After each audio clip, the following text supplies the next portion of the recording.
Alright guys, welcome back to the Mokdong studio. I'm Wolf and with me is Torch, and up next we have Leenock versus Alive. Yeah, this is going to be a very interesting TVZ going on here again. Leenock won his last TVZ against Keen, so he's at 1-0 right now. However, there's a really exciting news that we heard just moments ago. Yeah, after the next GSTL match, we're going to have... after Friday's GSTL match. On Friday's GSTL match. Well, hold that thought. You guys can't hear it. We'll tell you guys in a minute. It's pretty epic. Alright, up here at the top right, member of the team TSL. So far, he's done quite well in the up and downs. He is. TSL alive. TSL alive. That's how I always feel watching him play.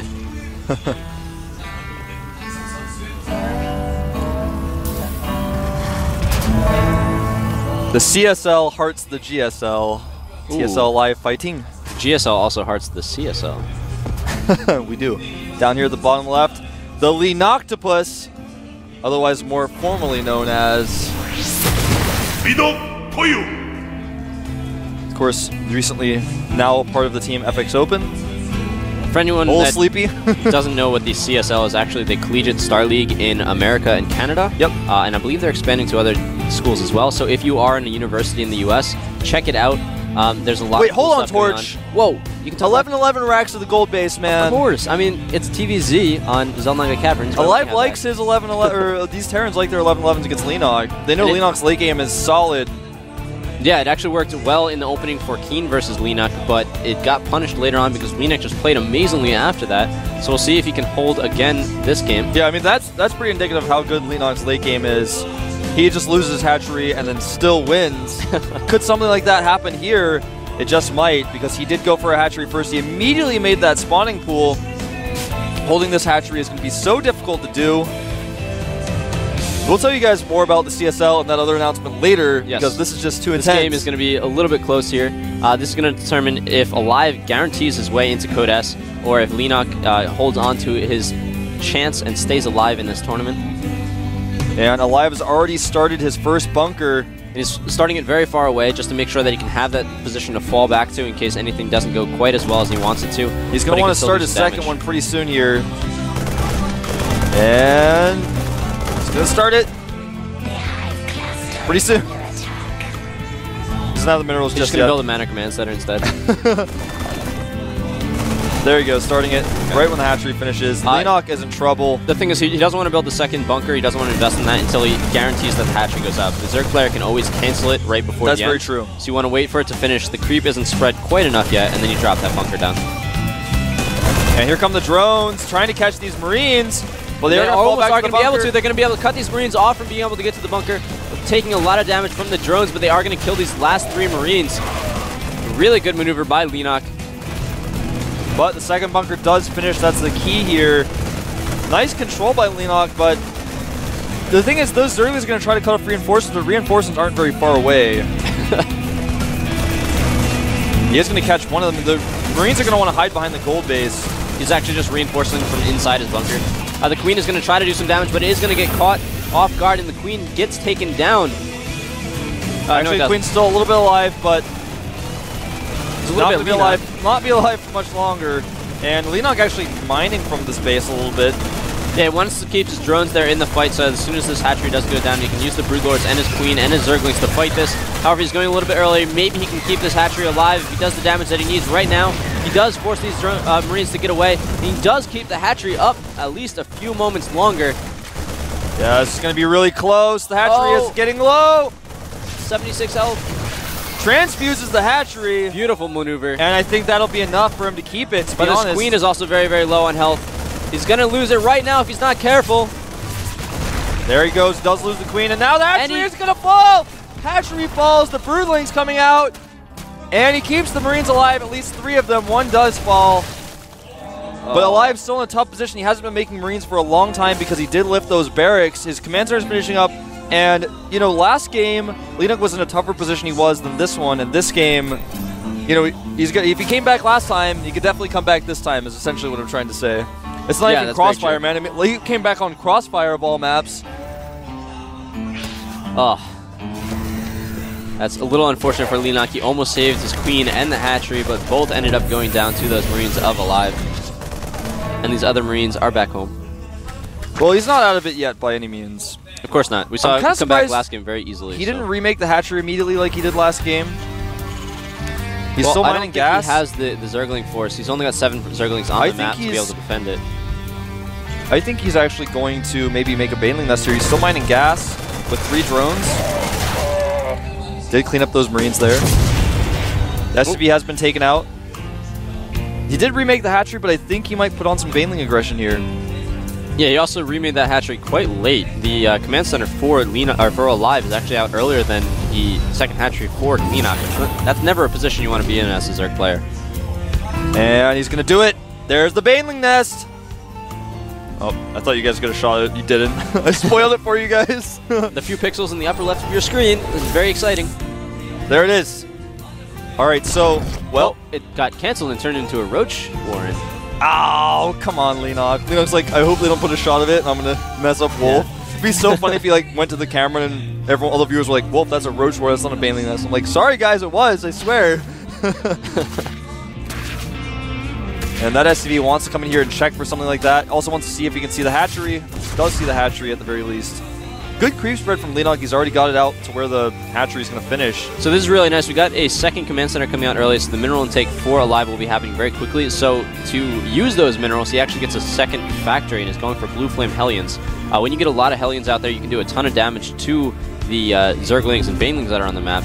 The issue is that these Roaches coming out for Leenock, if he positions them in the right spot and supports them with his Queens and his Spine Crawlers, can really shut down a lot of the Hellion usability in the base of Leenock.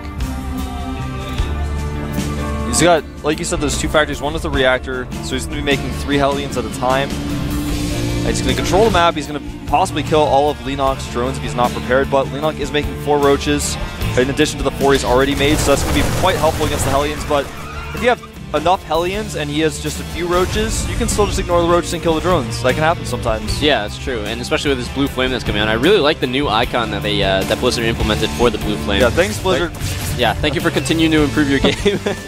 It's almost perfect. Were you with me the day I was casting and making jokes about Blizzard, and I was like, Dustin's gonna like press the button on the chair, and I'm gonna like, it's gonna be like an Austin Powers. He's like, Wolf, don't say anything bad about my Blue Flame icon. He presses the button, and I fall into a pit of lava. Very true. Hopefully that lava's not below me as well. It's actually like fall into a pit of Blue Flame Hellions. Yeah, but they're under my command, so that's okay. It's really just a bunch of Banelings. Oh man, this attack is gonna be pretty tough to hold, even with Roaches. But that is a lot of Roaches. The Marines are the ones that are going to be doing the real damage. He wants to keep the Hellions away from his Zerglings and his drones, but the Marines, when he isn't focused on them, do a lot of damage themselves. The Queens go down. A lot of the Roaches are dying very quickly. If he just doesn't pay attention to these Hellions, they're going to get in and roast all the Roaches what they're doing, or roast all the drones what they're doing right now. Meanwhile, the rest of the force is going to get cleaned up, so Leenock did a really nice job of holding this, actually. Yeah, he just made more Roaches, and the Roaches were already in production, so he was just able to clean it up, and I don't think Alive expected there to be that many Roaches when they hit with that attack. Any other type of composition, like if Leenock had gone for a fast Spire or something like that, he would have been absolutely dead. Oh, but 2 Hellions are actually going to be able to... Oh, whoa! Beautiful play with those drones. They're blocking that second Hellion. Oh, that was a huge line of drones that got taken out. Trying to click on the Hellion before it dies. 6 kills right there with that one line. They get another kill before dying. Yeah, that was a really nice move by Leenock to kill the 1 Hellion. Unfortunately, the second Hellion did a lot of damage. Made 14 drones, and then he made 8 more drones. Now he's making 2 more drones, so he's got 10 drones in production. 10 more drones, wow. So he actually made right now like about 1 million drones. Actually, just about 1 million. He defended really nicely. He's also getting this evolution chamber behind his common knowledge hallway. I don't know. I don't use those names for these hallways. Something to do with John. Check him out on Twitter, Chuka83. Check him out, man. He loves Yu-Gi-Oh! He's been going to a lot of Yu-Gi-Oh! Tournaments with me recently. He does kind of sometimes bail out on those and doesn't go, but usually goes to those Yu-Gi-Oh! Tournaments and we have a lot of fun. But he doesn't bail out on the GSL. We got a Spire coming out here for Leenock. Leenock did a great job of holding, great job of paying attention to the units that he needed to, and now he's getting the tech, he's getting Burrow to be able to defend for the future. However, Alive is saying no, and he is going to try to do a drop with a bunch of Marines. Meanwhile, he's getting the upgrades and the tanks that he needs to be able to defend against the Roaches when they do try to do a counterattack. The creep spread for Leenock is spreading across the map very, very quickly. Leenock does a really nice job of staying attentive on his creep spread. Oh, he's going to catch 2 Overlords with this drop. Well, maybe just 1. He's going to lift up here and then put his units on the high ground where they can still hit the Zerglings. 2 on the high ground to force the Zerglings to run around. Meanwhile, he's going to drop and try to take out the rest of the Overlords. Beautiful by Leenock, though. He splits his forces knowing that this is a possibility and scares away that drop without taking too many heavy losses. Meanwhile, we have 8 Mutalisks coming on the way. We have centrifugal hooks for the Banelings coming out as well. Oh, and a beautiful Baneling bomb from Leenock. Oh! Oh! Oh! First Marine sensed it. The rest of them backed off. He's like, I feel this weird feeling on my elbow. I don't want to go. He's using the force. You guys just heard the screams of the Mutalisks. That's the Spire finishing. And those Mutalisks say, get out of here, dropship. Leenock does a wonderful job at everything. He does, man. He makes that 3rd macro hatchery before taking a 3rd base. That's just something people don't do. Zerg players don't do that enough. I'm telling you guys, you need to do that more. Not only does it give him the larva like we were talking about last game, but it also makes the entrance to his base very difficult for Hellions to get in. Losing some Overlords, though, is going to supply block him. He's going to move in before he gets these Banelings out. This might be a little bit of a mistake for him as the siege tanks siege up and are able to take a volley on both the Banelings and the Roaches. A lot of stuff dying here for the Zerg army. There's a lot of Marines here. There's a lot of tanks. A lot of stuff dies. However, there was a burrowed Baneling there, I believe. If not burrowed, it still does a lot of damage. Yeah, Leenock in a lot of trouble here. He's got 18 Zerglings on the way and 3 Mutas. And all he needs to do is take out these Marines, but he just can't quite take them out. They're all on extremely low hit points. Yeah, there's a lot of Marines in the front. There's a lot of Marines in the back defending the tanks as well. Alive doing a great job of keeping this attack as effective as possible. Takes out the Queen, maybe? Yeah, and I think this is going to be it for Leenock. GG. Yep. It was a close game. He almost held there. Losing the hatchery at the beginning made it very difficult for him to come back, and Alive just, I gotta say, played this one out better than Keen did a little bit. Yeah, he droned really hard when he needed to. The issue was that in that last fight, it was very close. Alive had a little bit of an advantage, but Leenock attacked before he had his Banelings morphed. And when he did that, he also had to pull back his Roaches, so they took an extra volley of attacks. Yeah, and that was the big mistake there. That crucial attack really just messed with Leenock a little bit. And, you know, the other thing was, he used his Mutalisks to try to pick off the tanks at the back, but he kind of messed that up a little bit here and there, lost a few Mutas, and took a lot of damage on his Mutas. The Mutas, if he had, imagine if all those Mutas he had left at the end were just like maybe 3 or 4 more Mutas, and if they all had full health, and he just targeted down those Marines at the end, then when all the Marines are gone, you can kill the tanks, and Alive, like, just ran by and, like, he was, like, so stoked after winning that game, he runs by and, like, breaks this, you know? It's like, I don't need this anymore, I already won. I mean, it's Codes, so. Yeah, well, he is 3-0 now, so. Yep, there's a very small chance that he has to play again in a match that matters for getting up to Codes. But if he goes 4-0, obviously he's Codes. Every day we've had someone 4-0 a group. So that's true. He could be the one today. Ooh, he could be the one. He's not Alive. He's the TSL destroyer. Ooh, the nerd crusher. The kind of like killer. Yeah, TSL killer. So really great game. Good attempt of a comeback, but Alive showing you really how to play solid after that beginning. As we were talking about before the previous game from the Cheerful, CSL is the Collegiate Star League in the U.S. and Canada, starting to branch to other countries. If you are at a university and you are interested in StarCraft, they do a lot of viewing parties. They have tournaments go on all the time between schools and in their schools themselves. Check them out. I believe their website's cstarleague.com or .org or something like that. Well, either way, you can just look for C-Star League. Yeah, and if there's nothing at your school, talk to these people. That's what I was going to say. Frequently asked question, what if my school doesn't have one? You should make one.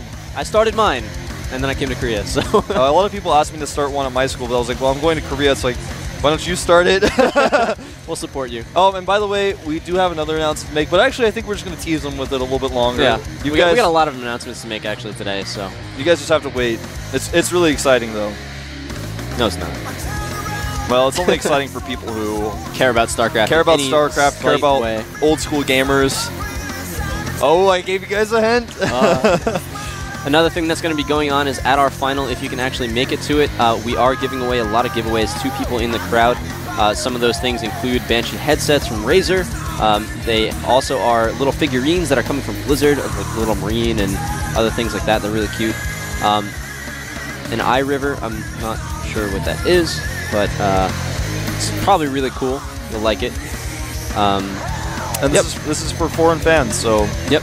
So there's a lot of foreign fans in Korea, but there's not enough that you guys have a low chance of getting an item. So come to our finals, check it out, talk to us, check out our website. You can get priority seats as well as free giveaways. So Torch and I will be there. Maybe. All right, guys. We're jumping into this game. It's going to be Keen versus Bonbons here at the GSL Up and Down matches. Bonbons needs this win. That was Keen. Yeah, they both do, actually. This is more epic than I described.